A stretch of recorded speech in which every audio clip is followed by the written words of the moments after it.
저는 오랫동안 사실 신학교를 졸업하고 대학 캠퍼스에서 캠퍼스 사역자로 사역을 했었습니다. 그리고 하나님 부르심이 있어서 주님이 어느 날 저에게 말씀하시기를 학생들만 보내지 말고 너는 안 가냐 그러셔서 카자흐스탄에 가서 12년 동안 카자흐스탄에 현지 교회 개척하고 또 신학교 사역하고 그런 일들을 했었습니다. 그리고 이제 우리 제자에게 사역을 이양해야 될 때가 되었다라고 생각해서 다음 사역지를 저희가 이제 생각하고 있었을 때 본부에서 나이 50에 새로운 곳에 가서 또 새로운 언어를 배우면서 사역을 합니까? 선교사님들이 지금 인도에서 건강한 선교적 교회를 좀 누군가가 와서 한인들 사이에서 시작해 주시기를 기도하고 있는데 델리에 가서 교회를 개척하면 어떻습니까? 이렇게 본부가 저희들한테 제안을 했습니다. 저는 워낙 리더들에게 순종을 잘하는 사람이라 그냥 가겠습니다. 그리고 이제 사역을 다 카자흐스탄 사역은 이양하고 13년 전에 저희가 인도에 가서 그 델리 바로 붙어 있는 구르가온이라고 하는 한인들이 주로 좀 아파트 단지가 많은 그런 곳에 가서 교회를 처음 개척했습니다. 정말 맨 땅에 헤딩을 했습니다. 카자흐에서도 그랬지만 또 인도에서도 정말 선교사들 몇 명 아는 것 외에는 아무도 알지 못하는 곳에 가서 했습니다. 교회를 개척하기 전에 이렇게 성도들 그곳에 있는 한인들을 좀 만나면서 교제하면서 제가 많이 들었던 것 중에 하나가 이 교회에 대한 상처들을 참 많이 갖고 있다라는 것을 제가 보았습니다. 또 특별히 교회에 대한 많은 상처와 교회를 향한 소망을 잃어버린 채 방황하는 사람들이 참 많은 경우에 목사 때문에 상처받았다는 얘기를 참 많이 들으면서 제 마음 가운데 앞으로 교회를 개척하면 어떤 교회를 어떻게 방향을 잡아야 할까를 생각을 참 많이 했었습니다. 그래서 지나간 13년 동안 하나님의 은혜를 주셔서 그 땅 가운데 건강하고 선교적 교회로 또 저희 교단에서 선교부에서도 정말 좋은 한인교회 선교적 교회로서 어떻게 선교사들과 동역하는가에 좋은 모델을 보여주고 있는 교회라고 그렇게 또 칭찬도 해주시고 또 교회 은혜 가운데 많이 성장하게 하셔서 참 감사하는데 이번에 오게 된 이유는 저희가 65세 이전에 20년 차 이상 된 시니어 선교사들은 다 한 달씩 훈련을 의무적으로 받아야 되는 법이 생겼습니다. 그래서 이번 한 달 동안 훈련을 대전 가서 저희가 선교 훈련에서 받고 그리고 13년 만에 처음 저희가 한 달 반 동안 휴가를 좀 교회에 얻었습니다. 그래서 안식월을 좀 갖겠습니다. 그리고 이번에 나왔습니다. 사실 우리 주뜻연합교회 처음 창립할 때 우리 신 목사님이 저에게 축하 영상 보내라 그래서 제가 보내겠습니다 그래놓고 그날 우리 제가 바라나시를 다른 도시를 간지 잊어버렸어요. 그래갖고 창립하는 그날 생각이 났습니다. 그래서 얼마나 제 마음에 죄송했는지 나중에 영상 보면서 죄송했는지 그래서 너무 죄송스러웠는데 이번에 들어오자마자 그냥 제가 이번 주에 왔거든요. 지금 화요일 날 인도에서 도착했는데 들어오자마자 와서 말씀을 같이 나눴으면 좋겠다. 그래서 제가 또 미안함과 송구스러움과 또 축하함과 또 제 안에 있는 기쁨으로 함께 말씀을 나누러 이렇게 왔습니다. 제가 기도하고 말씀을 좀 나누겠습니다. 하나님, 이 시간 우리가 주님을 바라봅니다. 주의 성령께서 우리 가운데 임재하시고 우리를 만지시고 우리 안에 치유하시고 회복하셔야 할 것들을 회복하게 하시고 오늘 이 땅에 한국교회가 잃어버리고 있는 교회의 본질과 그리고 하나님의 하나님 되심을 온전히 우리 예배 가운데 드러나게 하여 주시옵소서. 감사를 드립니다. 성령 하나님, 이 시간을 온전히 주장해 주시기를 우리 주님 예수님의 이름으로 기도합니다. 아멘. 아마 여러분의 삶에서도 어떤 최선을 다했음에도 불구하고 어떤 결과를 제대로 얻지 못했던 그런 시간들이 있을 거라고 생각합니다. 우리가 누가복음 5장을 읽어보면 베드로가 밤새 수고했지만 한 마리도 고기를 잡지 못하고 돌아와서 깊은 그 실망 가운데 그물을 이렇게 씻고 있는 모습을 우린 성경에서 볼 수가 있습니다. 밤새 수고했는데 한 마리도 얻지 못하는. 저도 이제 60을 넘어가니까 인생을 조금 살아보니까 인생이 그렇게 참 쉽지만은 않구나, 참 넉넉하지만은 않구나 하는 것을 참 많이 배우게 됩니다. 참 30, 40대 또 20대 그 열정 넘치고 그리고 비전을 향해서 달려가고 그리고 고난도 감수하겠노라고 소리쳤던 그런 모든 것들이 인생을 자라가면서 시간을 보내면서 보니까 참 그 당시에 지금 같았으면 기도 제목을 좀 바꿨을 것 같은데 제 20대에 아마 가장 많이 했던 기도 제목 중에 하나가 하나님 저에게 12명의 제자를 주시면 이 세상을 없사이 나오나겠노라고 그런 기도를 가장 많이 드렸던 것 같습니다. 그리고 세계복음화, 캠퍼스 비전 이런 걸 외치고 다녔던 것이 20대인데 지금 20대로 돌아가라면 아마 그런 기도보다는 주여 제가 주의 성품을 온전히 닮아가게 하소서라는 기도를 아마 더 많이 드리지 않았을까 그런 생각도 해봅니다. 물론 그렇다고 해서 제 안에 주님이 주신 그런 꿈을 이뤄가는데 그 꿈이 이렇게 소홀히 여기거나 또 그것이 포기되었거나 그러진 않습니다. 그러나 우리 삶이 정말 이렇게 쉽지만은 않은 것을 보면서 삶에서 찾아오는 많은 어려움들이 있죠. 때로는 성공의 가도를 달리다가도 한순간에 무너져 버리고 때로는 높이 올라가는 것 같지만 그 높이만큼 깊은 계곡으로 떨어지는 그런 시간들을 경험할 때도 있습니다. 가정사도 그렇고 비즈니스도 그렇고 자녀들의 문제도 그렇습니다. 저는 어렸을 때부터 결혼 이후에 아내와 함께 제 마음에 가졌던 그 한 가지 소망은 우리 아이들이 정말 주님을 사랑하고 주님을 따라가는 그런 믿음의 사람들이 되기를 참 기도하고 계속 그렇게 소망했습니다. 그리고 우리 부부가 아름답게 주님을 잘 섬기고 주님을 따라가는 모범을 보이면 아이들도 그 길을 따라올 것이라고 늘 믿었던 사람입니다. 어젯밤 제 아들이 더 이상 신앙생활을 하지 않겠노라고 저에게 선언을 했습니다. 목사인 또 평생을 인생의 반을 선교지에 보낸 아버지에게 그것도 아들이 그런 이야기를 듣는다는 것은 굉장히 힘이 든 이야기 중에 하나일 겁니다. 삶의 많은 부분들이 이렇게 무너져 내리는 그런 것들을 또 한번 경험했습니다.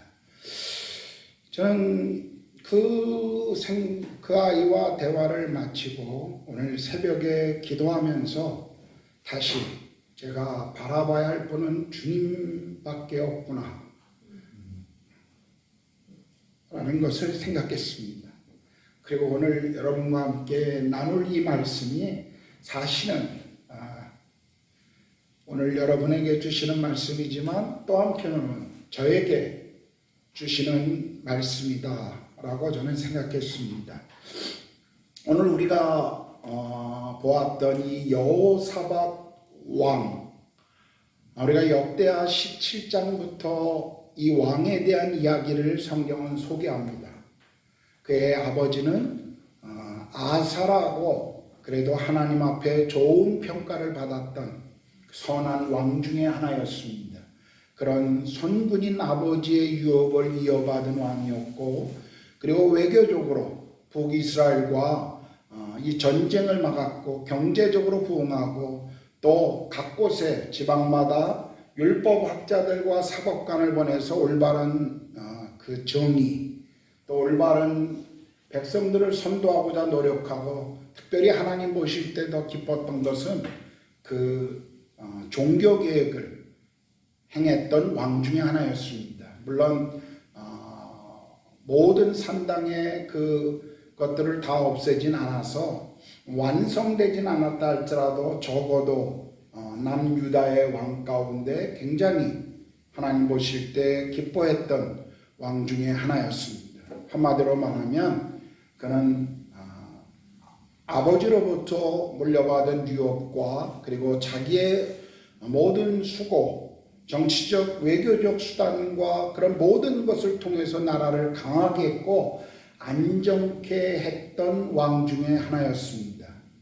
아마 이 여호수아밧은 자기 마음속에 날마다 되어지는 하루하루의 이 나라의 모습과 주변의 모습을 보면서 마음에 굉장히 흡족함이 있었을 것입니다. 그런데 쭉 그렇게 가면 얼마나 좋겠습니까? 우리 인생도 그렇지 않습니다. 그렇지 않아요? 쭉 그렇게 좋은 일만 있으면 얼마나 좋겠습니까? 그런데 인생이 꼭 그런 것만은 아니죠. 오늘 우리가 읽었던 본문은 여호사밧이라고 하는 이 왕의 인생에, 그의 왕의 지적기에 가장 고통스럽고 힘든 시간을 우리에게 소개해 주고 있습니다. 어떤 내용이었습니까? 우리가 읽지는 않았지만 1절에 보면 그는 그 세 민족이 또는 두 민족이 연합해서 유다를 공격하기 위해 오고 있다라고 하는 이 엄청난 이 재앙을 바라보고 있는 그런 시간이었습니다. 전혀 예기치 않았던 사건이었죠. 그의 인생에 기대하지 않았던 어려움이었습니다. 우리 인생이 그거죠. 남편을 일찍 여인 아내가 시어머니한테 왜 이런 일이 일어났냐고 물었습니다. 그랬더니 그 믿음이 좋으신 시어머님이 이렇게 이야기했다고 합니다. 제가 오늘 아내한테 오면서 들은 이야기입니다. That is the life. 그게 인생이야.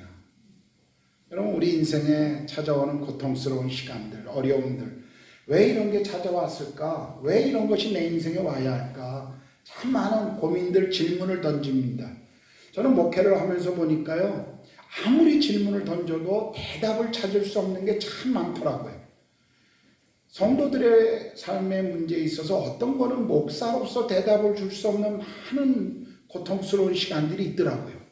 그런 시간 속엔 그냥 함께 울어주고 그냥 함께 곁에 머물러 주는 것밖에 내가 할 게 없구나 라는 생각을 참 많이 합니다. 오늘 여호사밧에게 바로 그런 인생의 절대절명의 위기가 지금 찾아온 겁니다. 본문에 보면 그가 굉장히 두려워했습니다. 아마 두려워한 것을 보면 자기가 이제까지 이루었던 모든 그런 수고와 노력과 과업으로 감당할 수 없는 그런 엄청난 일이었기 때문에 그는 굉장히 두려웠을 것입니다. 아마도 여호사밧은 이 상황에서 자신이 평생을 이룬 수고, 노력, 업적 이런 모든 것들이 얼마나 허상이었는가를 아마 이 여호사밧은 더 쉽게 생각했을지 모릅니다. 자신이 이뤘던 성공이 얼마나 쉽게 무너질 수 있는 것인가 하는 것도 또한 생각했을 것입니다. 여러분과 저도 마찬가지죠. 우리 삶에 그렇게 믿었던 그런 어떤 사람들에 대해서 경험할 수 있는 배신들, 또 내 건강, 또 남의 자식은 그렇다 할지라도 내 자식은 그러지 않을 거라고 생각했던 것에 대한 깊은 실망감들, 그냥 하루아침에 생각하지도 않고 예기치도 않았던 일들이 우리 인생에 터지면서 그럴 때마다 우리가 정직하게 고백하는 것은 무엇일까요? 내가 수고한 것들, 내가 이루려고 하는 것들이 얼마나 그냥 쉽게 무너질 수 있는 공등탑이고 허상인지를 우리가 볼 수가 있습니다. 아까도 말씀드렸지만 저는 12년 동안 카자흐스탄에서 선교사로 현지인들 사역을 했습니다. 선교지에 갈 때에도 참 쉽지 않은 결정이었고 또 정말 기도하면서 주님이 제 마음 가운데 그 말씀하셨기 때문에 제가 순종해서 선교지로 갔습니다. 생각해 보십시오. 좋은 환경과 또 나를 믿어주고 있는 사람들, 또 기대하고 있었던 사람들, 또 앞으로 한국 땅에서 어떤 일을 하면 참 좋겠다라고 그렇게 저에게 기대를 가졌던 그런 모든 것들을 내려놓고 선교지로 갈 때 하나님의 부르심이라는 것을 믿고 가면 모든 것이 잘 이렇게 준비되어 있으면 얼마나 좋았겠습니까? 근데 사실 저는 카작 12년이 저에게는 굉장히 힘든 시간이었습니다. 물론 영혼들을 구원하고 그리스도의 제자로 세워가고 교회가 개척되어지고 또 그런 선교의 일들을 그 카자흐스탄의 믿음의 1세들을 세워가는 일들 속에 수고에 대한 그 열매들도 경험하고 기뻐했습니다. 그러나 정말 사방에 이 우겨싸움을 당하는 그런 많은 경험들을 저는 카자흐에서 했습니다. 그런 시간을 겪을 때마다 제가 하나님 앞에 고백할 수밖에 없었던 것은 내 노력과 수고로 그리고 내 힘으로 내 능력으로 감당할 수 있는 것이 아니구나 하는 것을 참 많이 고백할 수밖에 없었습니다. 정말 주님을 위하여 죽겠노라고 그리고 세계의 선교의 한 페이지를 만들겠노라는 그런 허황된 꿈과 비전을 가지고 카자흐에서 시간들을 보내면서 참 시간이 흘러가면 흘러갈수록 제 마음에 한 가지 늘 이렇게 되새기게 된 것은 주님을 위해 죽는 것보다 매일의 삶의 일상을 살아가고 버티는 것이 어떤 의미에서는 더 이것이 믿음의 행보이구나라는 것을 많이 경험했습니다. 사도행전 1장 8절에 있는 말씀, 오직 성령이 너에게 임하시면 너희가 권능을 받고, 그 말씀을 정말 믿음으로 참 많은 시간을 기도했습니다. 하나님, 제게 성령의 능력을 주시고 또 성령의 그런 능력으로 이 복음의 사역들을 감당하게 해주십시오. 참 그것을 사모하고 그것을 위해 참 많이 기도했습니다.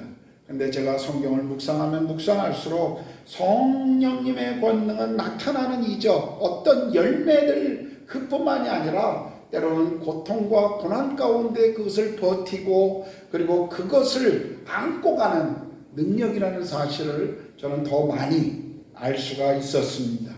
사람들이 기대하던 어떤 그런 기적의 능력이라기보다는 고난을 견디는 능력이 더 성령께서 주시는, 우리 가운데 주시는 능력이구나 하는 것을 저는 더 많이 배울 수가 있었습니다. 우리가 이 땅을 살아가다 보면 우리는 이 땅에서 기적을 보지 못할 수도 있습니다. 다른 사람들이 기대한 것처럼 그런 역전의 드라마를 우리는 쓰지 못할 수도 있을 것입니다. 누구는 죽도록 고생만 하다가 이 땅을 떠났다고 하는 그런 평가를 받을지도 모릅니다. 실패만 계속하다가 축복과는 거리가 멀었다라고 하는 그런 소리를 들을지도 모르겠습니다. 그러나 정말 제가 선교지에 있으면서 배운 것은 정말 사람들의 시선과 사람들의 평가가 아니라 하나님이 우리 가운데 주시는 그분의 평가라는 사실입니다. 성경에 우리의 믿음의 선배들의 삶을 우리가 한번 돌아보십시오. 그들은 축복, 그들은 영광, 그들은 성공과는 거리가 먼 삶을 대부분 살아왔습니다. 거부당하고요, 고난당하고 비난받고 심지어는 죽음조차도 일반적인 성도가 받아들여야 할 믿음의 길이라고 그들은 믿었습니다. 그런데 어느덧 우리 안에 성경이 말씀하시는 주님을 따라가는 길이 아니라 우리 안에 하나님의 영광은 곧 우리가 잘 되는 것이라고 우리는 어느덧 그렇게 믿고 살아왔습니다. 아이들이 대학이라도 떨어지면, 남편이 사업에 비즈니스라도 실패하면, 건강에 악화가 오면, 삶의 어떤 잘못된 모습들이 찾아오면 하나님께 영광이 되지 않는다라고 어느덧 우리는 잘못된 왜곡된 그런 성경의 삶을 왜곡시켜서 배워왔던 것을 볼 수가 있습니다. 정말 그럴까요? 우리가 성경을 읽어보면 하나님은 영광 그 자체십니다. 그분이 영광이 부족해서 우리를 통해서 영광을 더 보태기를 원하시는 분이 아십니다. 성경은 그냥 우리가 그분의 영광에 사용되어지는 것에 대해서 우리는 다만 그 은혜 앞에 감사할 뿐이지, 사실은 그분이 우리를 사용하고 있다고 하는 그 사실 하나에 감사해야지 우리가 그분에게 뭘 보태려고 하는 것 아닙니다. 하나님은 우리의 성공을 원하시는 분이 아니라 정말 우리 삶의 성실함과 그리고 충성스러움을 원하고 계신다는 것을 저는 선교제에서 참 많이 배웠습니다. 히브리서 11장의 믿음의 사람들의 이야기를 우리는 좋아합니다. 아브라함, 이삭, 야곱, 요셉, 모세, 다윗, 다니엘, 수많은 하나님의 사람들의 그 이야기를 우리는 기뻐하고 또 그것을 우리의 믿음의 삶의 한 지표로 삼고 달려가기를 원할 때가 참 많습니다. 그러나 히브리서 후반부에 보면 거기에는 토굴에 살고 칼에 그 난자를 당하고 양 그 짐승의 털을 입고 살아야 되고 가난 가운데 살고 그런 심지어 그런 죽음의 고난 앞에서도 구차함의 그런 것으로 나아가지 않아 그렇게 살았던 사람들, 성경은 그분들의 이름을 우리에게 소개해 주지 않습니다. 그런데요, 히브리서 11장에 보면 성경 기자는 그런 사람들은 세상이 감당하지 못했다라고 말합니다. 저는 어떤 의미에서 오늘 이 하나님의 나라를 이뤄가는 것은 하나님은 어떤 유명한 사람들, 정말 능력 있는 사람들을 사용하시기도 합니다.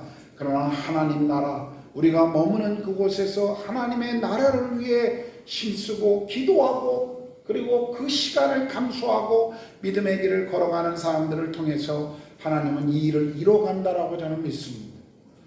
힘들지만 포기하지 않는 사람들, 고통스럽지만 그것을 끌어안고 걸어갈 수 있는 사람들, 어렵지만 그 어려움을 자기의 믿음의 길로 기꺼이 받아들이고 걸어가는 사람들, 정말 그들이 진정한 믿음의 사람들이라고 저는 믿습니다.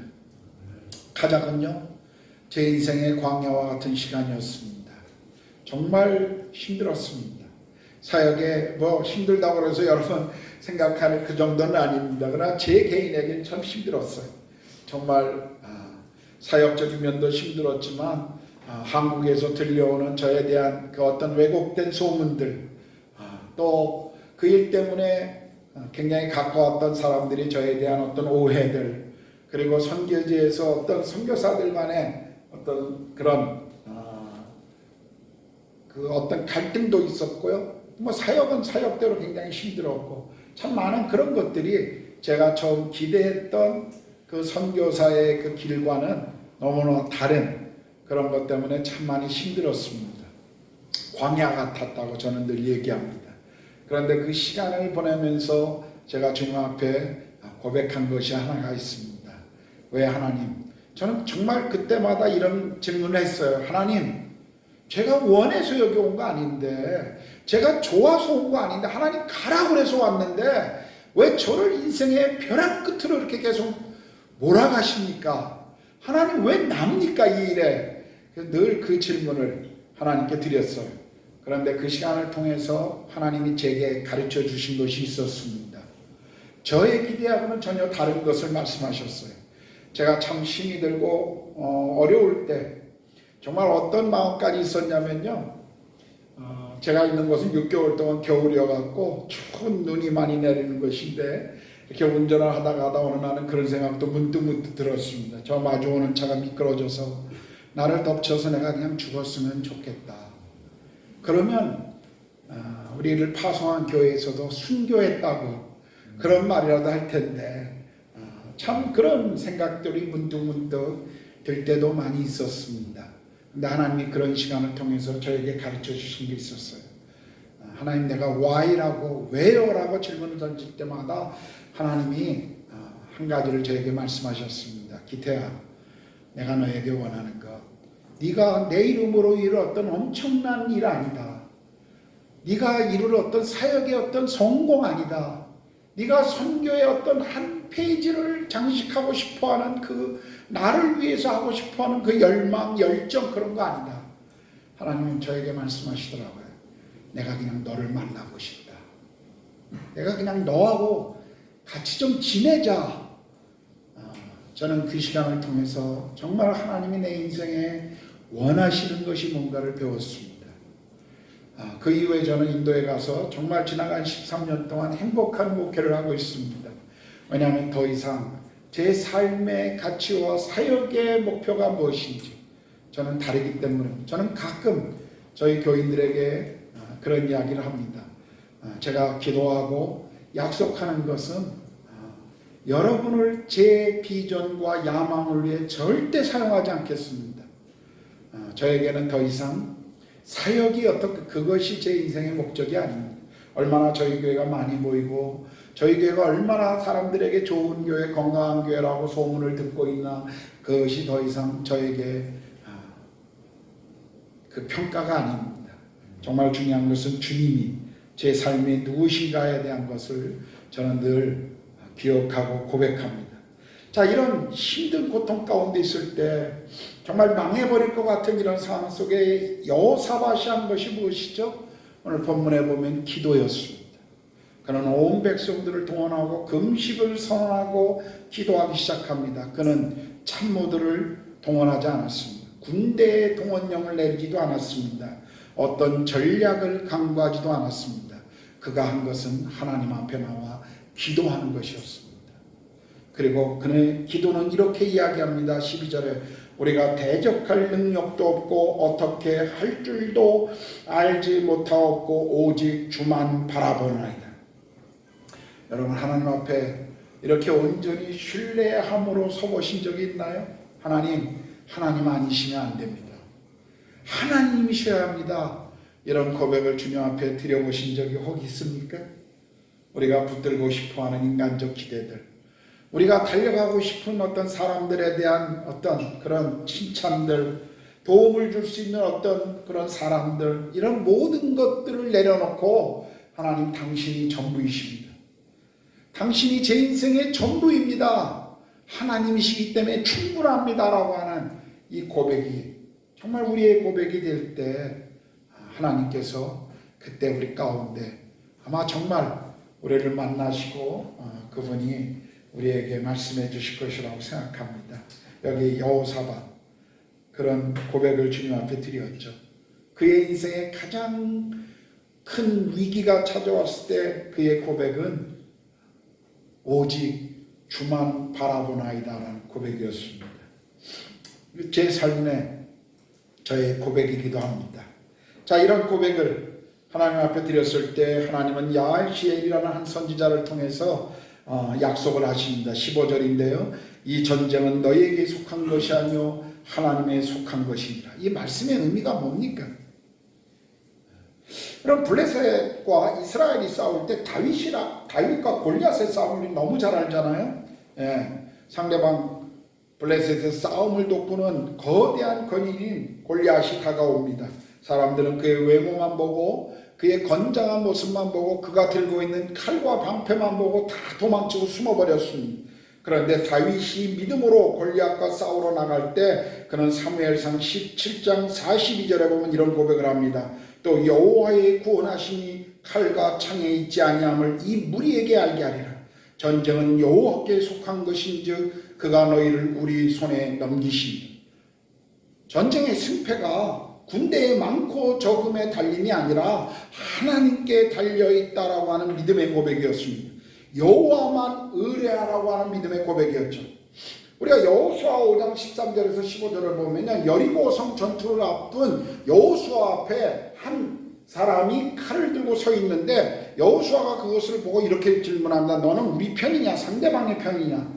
쉽게 말하면 아군이냐 적군이냐? 누구를 위하는 자냐라고 질문하죠. 그때 그가 말하기를 나는 여호와로부터 온 군대 장관이다. 여호와의 군대 장관이다라고 이야기합니다. 그러면서 그가 말하기를 여호수아에게 말하기를 네 발에서 신을 벗어라. 여러분, 신을 벗는다는 것은요 룻기에도 나옵니다만 고대 근동의 문화 속에 신을 벗는다고 하면 내가 가지고 있는 권리를 포기한다라고 하는 그런 의미가 있습니다. 내가 가지고 있는 권리를 포기한다. 지금 이 의미는 뭘까요? 지금 여호수아는 온통 여리고 성을 어떻게 정복할 것인가에 대한 전략 전술에 매달리고 있었을 거예요.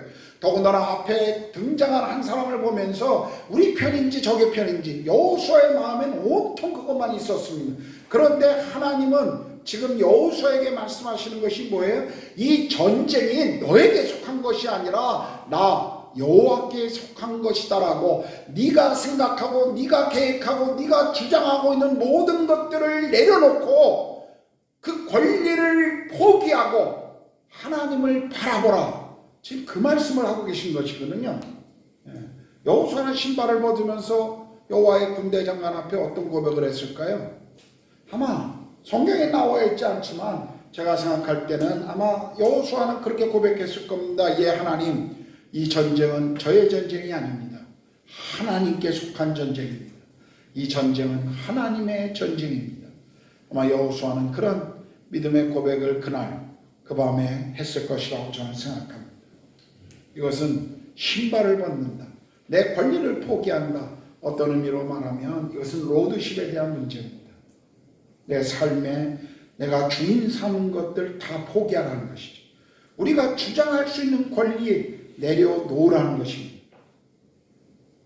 만일 우리가 아직도 우리의 권리를 주장하고 하나님 앞에서 내가 가지고 있는 것들을 내 것이라고 주장한다면요, 그 전쟁은 나의 전쟁이 되는 것입니다.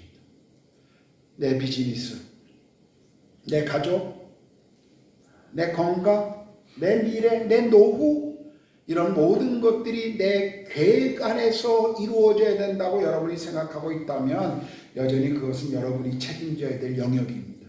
그건 여러분 자신의 싸움입니다. 그러나 이 전쟁이 여호와께 하나님께 속한 전쟁이라는 것을 우리가 인정하고 그분께 내려놓는 순간 이 전쟁은 나의 전쟁이 아니라 그것은 하나님께 속한 전쟁이 되는 것입니다. 저는 오늘 새벽에 기도하면서 제 아들을 생각하고 기도하면서 또 한 번 이 고백을 주님 앞에 했습니다. 하나님, 이거 제 아들이 아닙니다. 제가 평생 그렇게 고백해왔던 것처럼 하나님의 아들입니다. 저에게 선물로 주셨고 제가 그 선물을 관리했을 뿐입니다. 하나님께 속한 것입니다. 제가 주장하지 않겠습니다. 제 마음은 참 힘들었습니다. 참 어려웠죠. 그러나 다시 한번 이 문제에 있어서 내 삶의 주관자가, 내 삶의 주인이 그리스도시기 때문에 저는 그분 앞에 다시 고백할 수가 있었습니다. 힘들어도 버텨야 되고 또 버티며 나아가야 할 문제이기 때문에 계속 기다리고 하나님 앞에 이 문제를 계속 들여갈 것입니다. 여러분의 삶에서도 아마 찾아오는 어려운 문제가 지금 여러분 삶에 있든지 아니면 지나간 시간 속에 있든지 아니면 앞으로 닥쳐올 어느 인생의 한 시점에 발견할 수 있을지 모르지만 중요한 것은 그럴 때마다 우리는 여전히 주님을 바라보면서 고백해야 합니다. 또 고백해야 합니다. 과거에 고백해도 또 고백해야 합니다. 하나님, 이 전쟁은 나에 속한 것이 아니라 당신에게 속한 것입니다. 하나님의 전쟁입니다. 이 고백이 날마다 우리 삶의 고백이 되어야 할 것입니다. 오늘 이 역대하 20장에 보면요, 맨 끝날 때 이 전쟁을 하나님이 기적같이 승리로 이루시는데 그 승리를 이루신 골짜기를 브라가 골짜기라고 말합니다. 우리 성경에 보면 송축의 골짜기라고 말했어요. 하나님이 관여하지 않으셨다면, 하나님이 간섭하시고 하나님이 주관하지 않으셨다면 그 싸움의 그 브라가 골짜기는 피의 골짜기가 되었을 것입니다. 그런데 하나님이 간섭하시자, 그리고 하나님께 온전히 맡겨버리자 그 피의 골짜기는 송축의 골짜기로 바뀌었습니다. 우리 인생에 하나님이 그렇게 하실 것입니다. 그것이 우리 눈에 보이든 눈에 보이지 않던 하나님이 행하실 것입니다. 저는 오늘 이 말씀을 통해서 여러분의 삶에 찾아온 문제 앞에서 주만 바라보시고, 그리고 힘들어도 버티시고, 그리고 포기하고 싶으셔도 견디시고, 그리고 여전히 브라가의 골짜기를 우리 인생 가운데 이루시는 그 하나님을 계속 붙잡고 계속 믿음의 행보를 여러분이 있는 그곳에서 살아가시기를 축복합니다. 기도하겠습니다. 하나님 아버지, 우리 삶에 예기치 않은 많은 어려움들이 찾아올 때가 있습니다. 우리가 기대하고 기도한 것 아니지만 어느덧 우리 앞에 다가와 있는 고통스러운 문제들이 있습니다. 원했던 원하지 않았던, 우리가 기대했던 기대하지 않았던 이것이 하나님이 우리 가운데 주신 인생의 모습이며 그리고 인생의 한 단락인 것을 우리가 기억합니다. 우리가 좋을 때, 행복할 때, 기쁠 때도 우리가 주님을 바라보고 주와 함께 걷지만 그러나 고통의 시간, 힘든 인생의 한 부분을 걸을 때 또 우리가 주님을 더 깊이 만날 수 있도록 도와주시옵소서. 그 삶에서 우리의 인생의 광야에서 우리가 주님을 만나 주님을 더 깊이 알아가며 우리 삶에 우리와 함께 하시는 임마누엘의 하나님을 더 깊이 알게 하여 주시옵소서. 그래서 욥의 고백처럼 전에는 내가 귀로 듣던 그 하나님을 이제 눈으로 보고 만납니다라는 고백이 우리 삶의 고백이 되게 하여 주시옵소서. 천국이, 하나님의 나라가 그냥 미래의 어떤 한 장소가 아니라 우리 인생의 막연한 기대가 아니라 삶의 현장, 지금 오늘 우리가 머무는 시간 속에 이루어갈 수 있도록 성령님 우리 모두를 붙잡아 주시고 함께해 주시옵소서. 특별히 기도하옵기는 오늘 예배에 함께 주 앞에 예배하는 성도들의 삶 속에 혹 남이 알지 못하는 깊은 고통과 좌절과 또 아픔을 가지고 계신 분들이 있다면 성령님 찾아가 주시고 특별히 만나 주시고 위로해 주시기를 간절히 기도합니다. 감사합니다. 주님 앞에 우리 주특연합교회를 올려드립니다. 우리 주님 예수 그리스도의 이름으로 기도드렸습니다. 아멘.